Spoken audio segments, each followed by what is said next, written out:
New tonight, as war rages in Israel, local Jewish leaders here are organizing a rally and relief efforts. Plus, the Del Mar community is still reeling from a tragic car accident, and a Sussex County principal has his day in court. Those stories and much more straight ahead tonight on DETV News.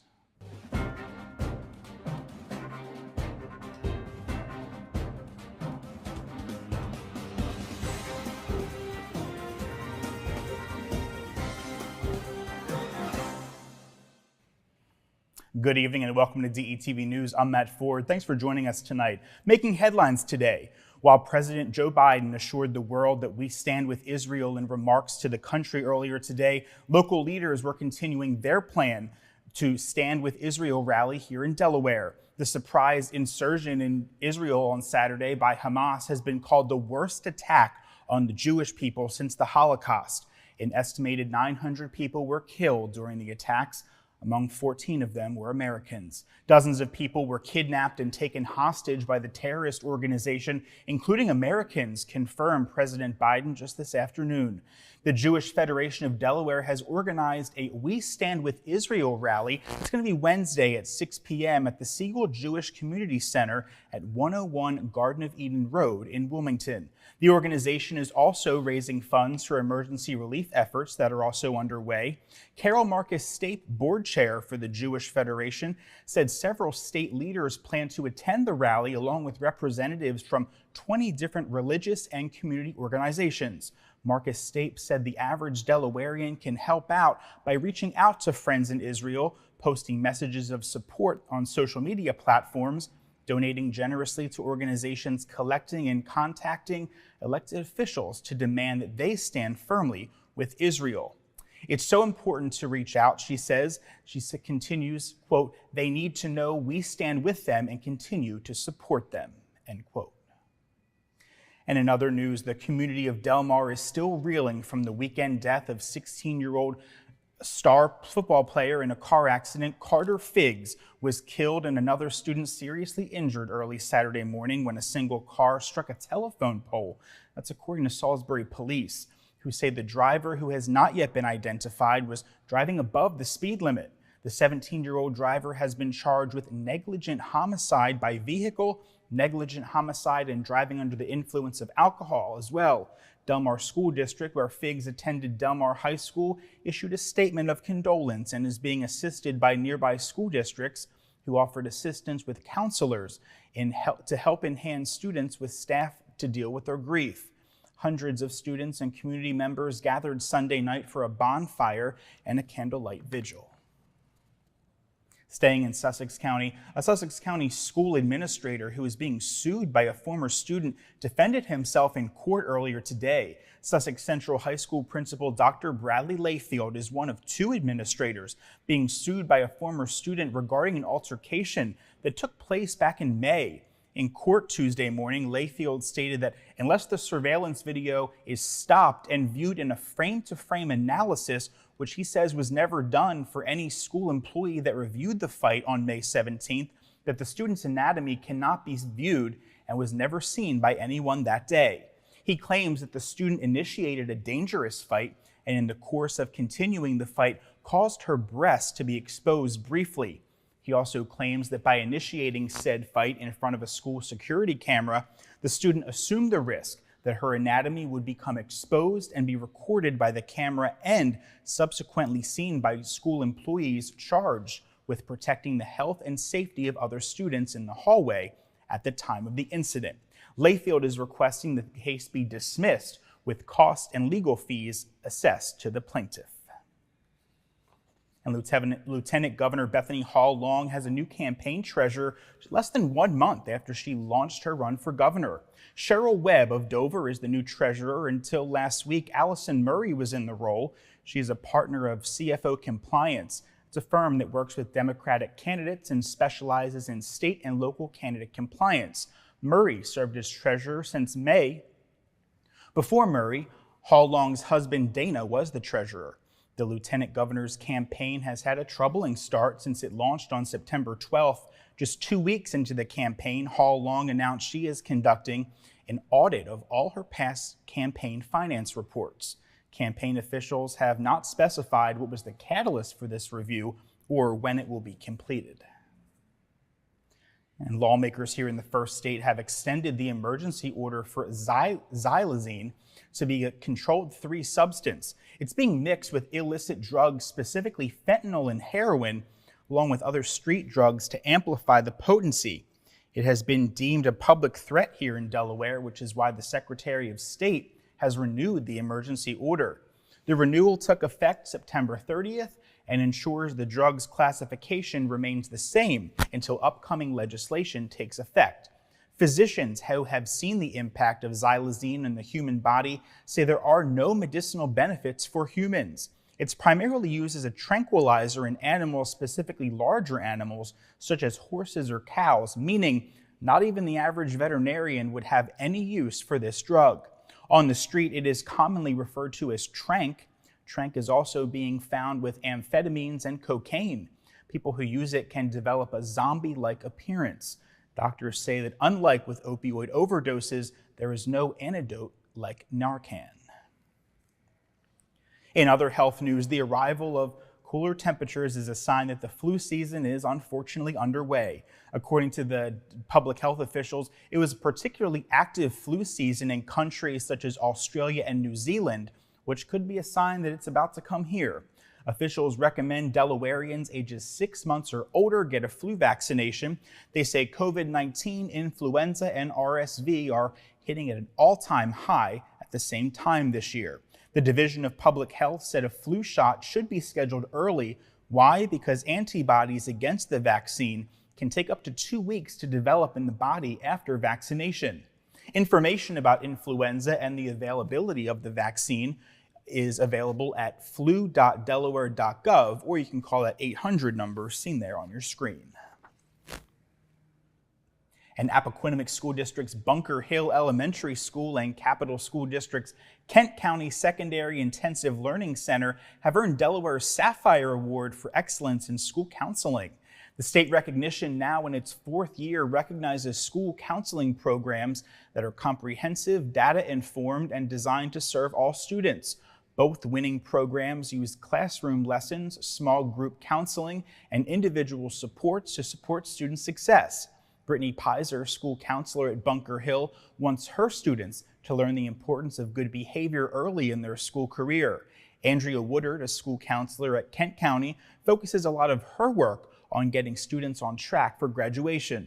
The schools will be recognized formally during National School Counseling Week. That's going to be in February of 2024. And nearly 1,000 people attended the Hip Hop Cultural Summit this past Saturday at the Delaware Art Museum. Organizer Grouchy Greg of allhiphop.com said it exceeded his expectations. The goal of the summit was to recognize the 50th anniversary of hip hop, especially the local scene.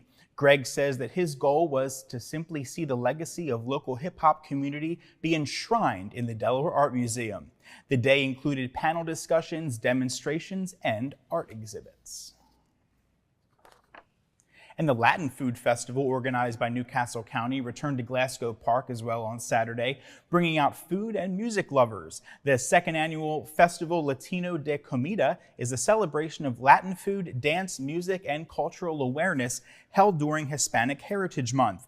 The event brought together the hottest in Latinx cuisine and attracted more than 40 local and international food vendors. The day also featured live music, salsa dance lessons, cultural dancers, and family entertainment. I think this is a good opportunity for us, the Latinos, to express our culture, not only to the other Latin countries, but also to America. It's like a fun time. And no, your eyes are not deceiving you. Part of the riverfront was painted pink earlier today. As you know, October marks Breast Cancer Awareness Month, and this week here in Wilmington is Paint the Riverfront Pink Week. The American Cancer Society and participating businesses all along the riverfront have partnered for Paint the Riverfront Pink Week. You can support Making Strides Against Breast Cancer of Delaware by participating in fundraisers happening at participating restaurants and shops along the riverfront. You can also find more at Making Strides Against Breast Cancer of Delaware's Facebook page. This marvelous movement has created momentum that has touched the nerve with everybody. This is all leading up to the Making Strides of Delaware Walk on Sunday, October 22nd. That's going to be at Bellevue State Park. And dozens marched silently through the streets of Wilmington this past weekend in observance of Peace Week 2023. The 8th annual Peace Week Delaware kicked off with a peace march from Episcopal Church of Saints Andrew and Matt to hold community prayer in Rodney Square. Peace Week is a coordinated effort to encourage greater participation in nonviolent actions throughout the state. It runs through Sunday. Organizers say more than 40 events are planned, coordinated with churches, libraries, nonprofits, and community groups. Forget millionaire. Who wants to be a billionaire? No one got all of the latest Powerball numbers for Monday's $1.5 billion prize, so the Powerball is now estimated at $1.73 billion.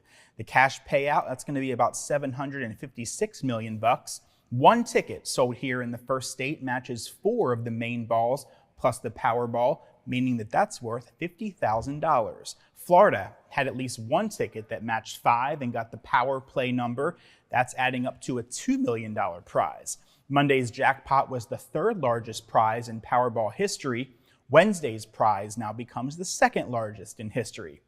Delaware's last Powerball jackpot was hit on December 17, 2016, when a $121 million ticket was sold, so this could definitely be your year. And if you don't win the Powerball tomorrow night, well, you can get ready to come on down. The legendary television game show The Price is Right is coming right here to Wilmington. The Price is Right live interactive stage show will make a stop at none other than our Grand Opera House this spring. Alongside a celebrity host, randomly selected contestants will get the chance to play popular games like Plinko, Cliffhangers, The Big Wheel, and even the Fabulous Showcase. The show features prizes from appliances and electronics to dream vacations and even a brand new car. Lucky audience members can even win prizes right from their seat. Tickets go on sale this Friday, October 13th, 9 a.m. That website is pricesrightlive.com.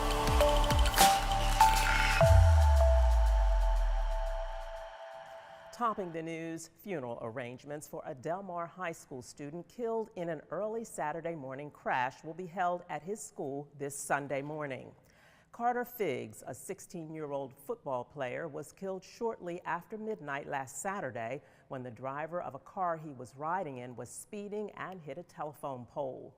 That driver, who is 17 years old, has been charged with negligent homicide and drunk driving. Del Mar School Superintendent Andy O'Neill says the tragedy has pulled the town and the school district together in grief. The night after the accident, a candlelight vigil and bonfire was held for Figgs. Athletic activities were canceled for Del Mar schools on Monday, and school counselors from surrounding districts helped speak to students and staff. A GoFundMe account has been created to help cover the funeral expenses for Figgs. In other news, Bishop Sylvester Scott Beeman, former pastor of Bethel AME Church in Wilmington, has been named the chair of President Joe Biden's Advisory Council on African Diaspora Engagement in the United States. The then Reverend Beeman delivered a memorable benediction at President Biden's inauguration shortly after he was elevated to become a bishop in the African Methodist Episcopal Church. He is now serving in South Africa, Namibia, and Angola. Beeman was pastor at Bethel for 28 years and is a close friend and confidant of Biden. The president created the council to improve communication and collaboration between the United States and African countries and other nations. Beeman made a Facebook post about the appointment. The 12-member council includes leaders in business, social work, and government. Actress Viola Davis is also a member of the council, along with Spelman College president Helene Gale. In news from Wilmington, police investigators are asking for your help in identifying a robbery suspect. Do you recognize this man? Police say he's responsible for a robbery held on September 4th. It happened in broad daylight before 11 a.m.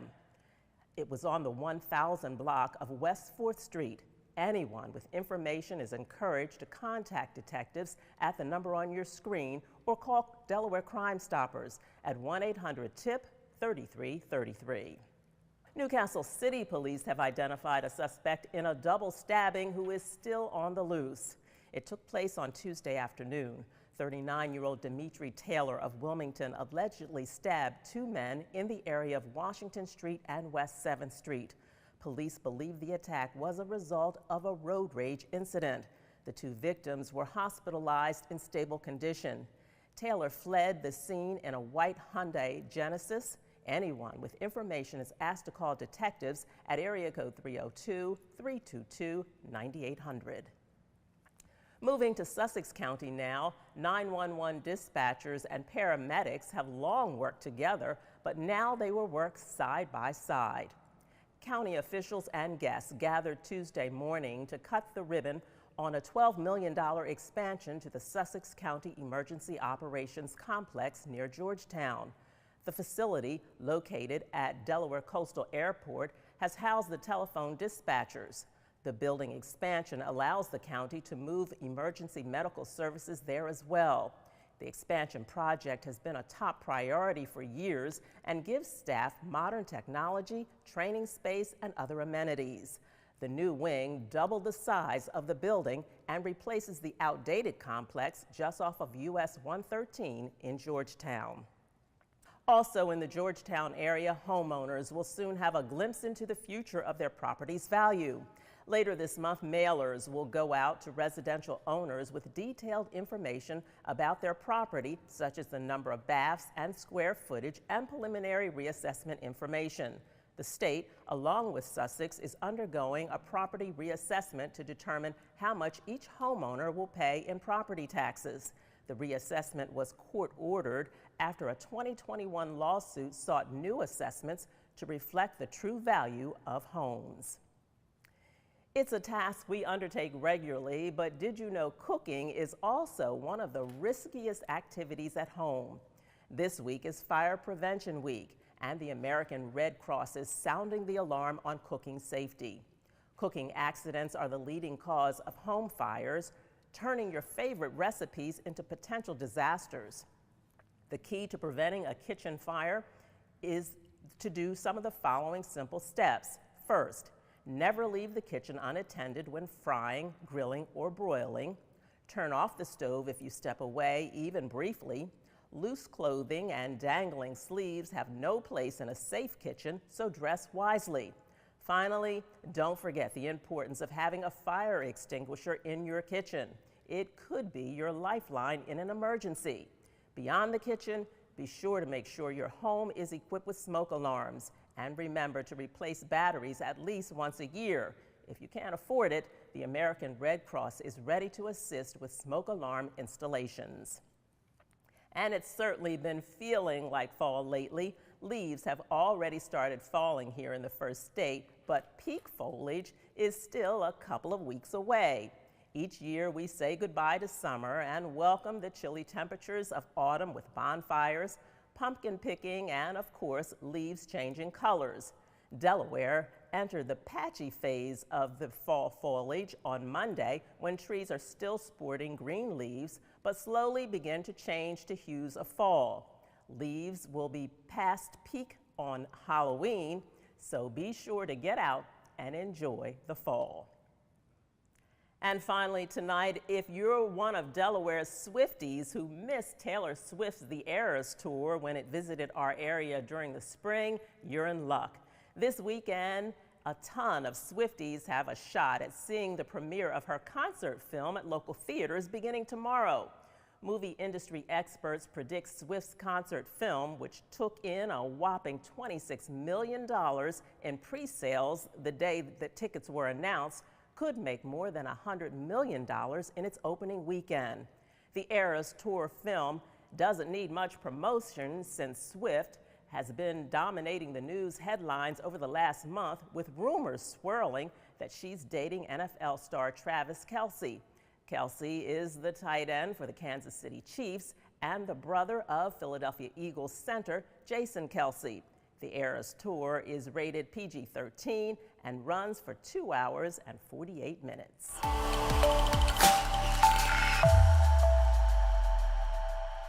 We begin in Bear, Delaware, where a man has been arrested and charged with the kidnapping of an 11-year-old from Wayne, New Jersey, after they met online through online gaming. The child was located in Bear after being reported missing.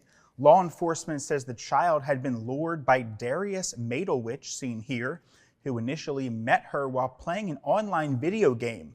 Madelwich, without the knowledge or consent of the child's parents, took her from Wayne back to Bear. This happened on September 10th. Newcastle County Police arrested Madelwich near Berwick Lane and Perth Street in Bear. He has since been extradited to New Jersey to face charges there. And 2 fires, one in Newcastle County and one in Kent County, kept firefighters busy overnight and into the morning hours. The first was reported around 7 p.m. Wednesday in the 1500 block of Hickory Road in Willow Run in Ellesmere. No injuries were reported there. However, one person was injured in an overnight fire in Smyrna. The fire in the 700 block of West South Street came in just after 1 a.m. on Thursday morning. Fire was reported on the 2nd floor of a 2-story home. The victim was taken to Bay Health Kent campus for treatment. And a boater found in Indian River near Dagsboro has been identified as 47-year-old Matthew Laudermilch of Annville, Pennsylvania. An unmanned boat with the engine running was found in the area of Blackwater Creek last Saturday. Laudermilch's body was located in the Indian River Sunday morning. His body was turned over to the Forensic Science Division, where an autopsy will be performed to determine the cause and manner of his death. According to state police, there does not appear to be any suspicious circumstances.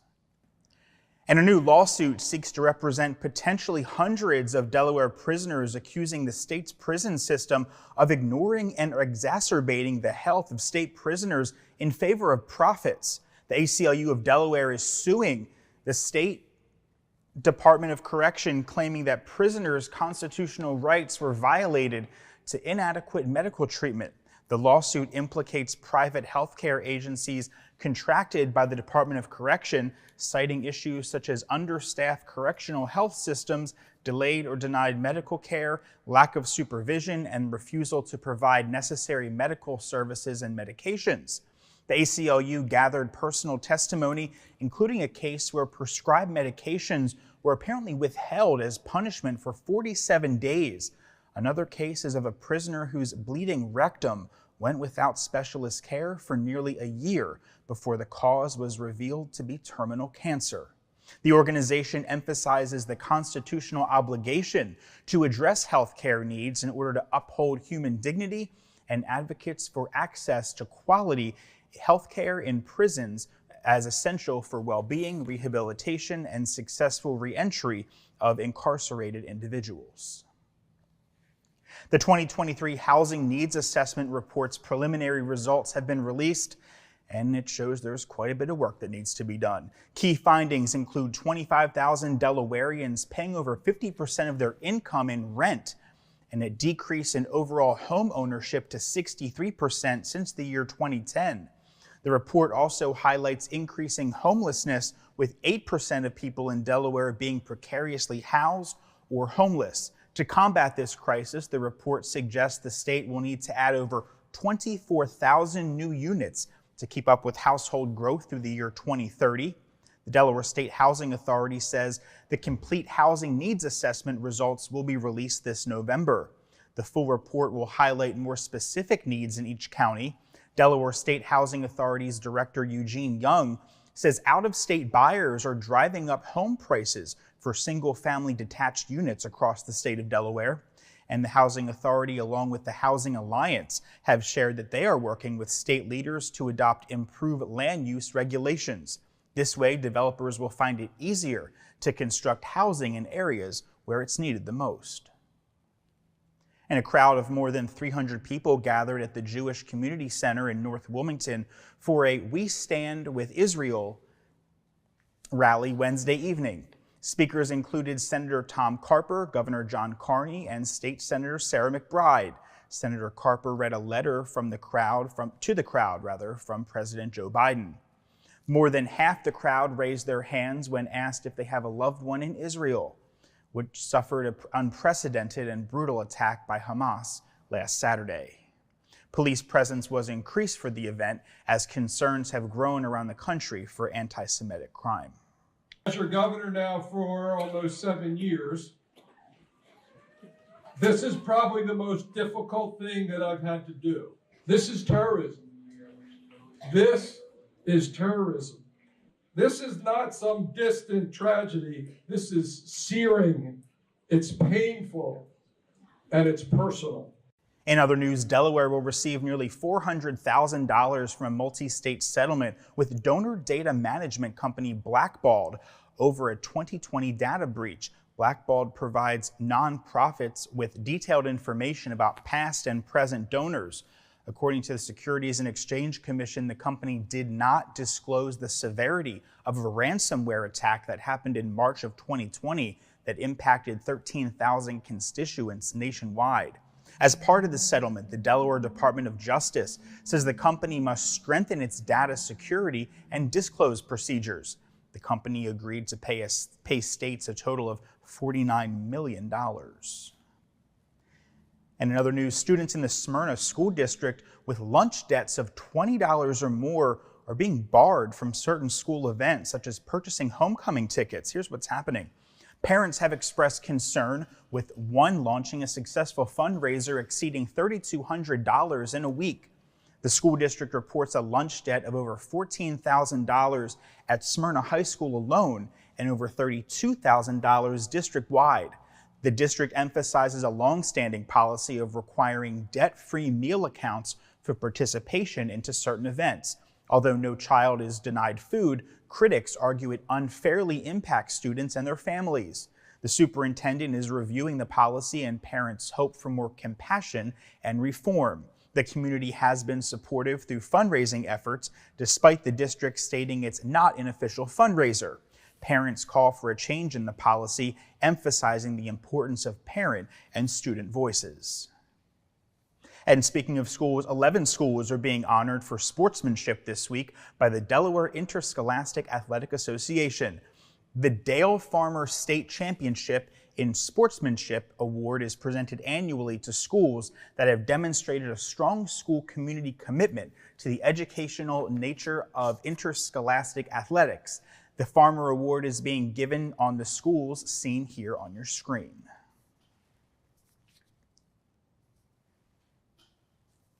For consideration, schools must provide a portfolio to DIAA. The process is demanding and involves the total school community. Schools do presentations on sportsmanship or adopt a charitable cause for the whole season, the whole school year, or even by team. Athletes have held reading programs with elementary schools, athletic school clinics for school-age children, and volunteered for many groups. A second popular Kent County brewery is about to let its taps run dry for the final time. Fordham and Dominion Brewing officially announced that they will be closing their Dover tap house permanently on October 28th. It marks the end of a 20-year run here in Delaware for the brewers. Fordham began brewing at Ram's Head and decided to relocate to a larger facility down in Dover in the year 2003. The group brewed several beers, including Gypsy Lager, Copperhead Ale, and Zombie Brown Ale, along with their own craft sodas. It will not be the end, though, for Fordham and Dominion brands. Copperhead Ale, Ram's Head Ale, and Dominion Root Beer will be produced by the makers of Heavy Seas Beer down in Baltimore and served at Ram's Head as well. Just last month, we told you that Blue Earl Brewing Company announced they would hold their final last call, ending 8 years of serving the Smyrna community, meaning Delaware will soon be down 2 of its most popular craft breweries. All right, folks, let's rip a Band-Aid off this one. Someone is $1 billion richer, and unfortunately, it's not any of us. One ticket had all the numbers last night, and it was sold in Fraser Park, California. The grand prize had an estimated lump sum payout of $756.6 million. Florida had at least one ticket that matched 5 and got the power play number, adding up to a $2 million win. There were match 5 winners who won $1 million in California, Indiana, Oregon, and Virginia. Lottery officials said that while the odds of winning the big jackpot may be astronomical, the chances of winning a smaller prize were much better, in about 1 in 24.9 or 1 in 25, so all hope is not lost. Jackpot winners can either take the money as an immediate cash lump sum or in 30 annual payments over 29 years. Both prize options do not include federal and jurisdictional taxes. And while it wasn't the Powerball, a retired man from Seaford, Delaware won $300,000, not bad, playing the lottery, right? 77-year-old man who wishes to remain anonymous, I don't blame him, purchased a winning ticket from Bridgeville Discount Liquors in Bridgeville. The ticket was for the instant game that's called More Serious Money. A Delaware native, the man has been playing the lottery since 2002, he says. And instead of purchasing his usual 3 tickets per visit, he purchased 6 tickets on the day that he won big. Congratulations to him. Well, that's going to do it for tonight's edition of DETV News. Be sure to like and follow us across your favorite social media platform. And for a look at what's happening around the state of Delaware, check out our website. That's detvch.com. With tonight's news, I'm Matt Ford. We'll see you again next week.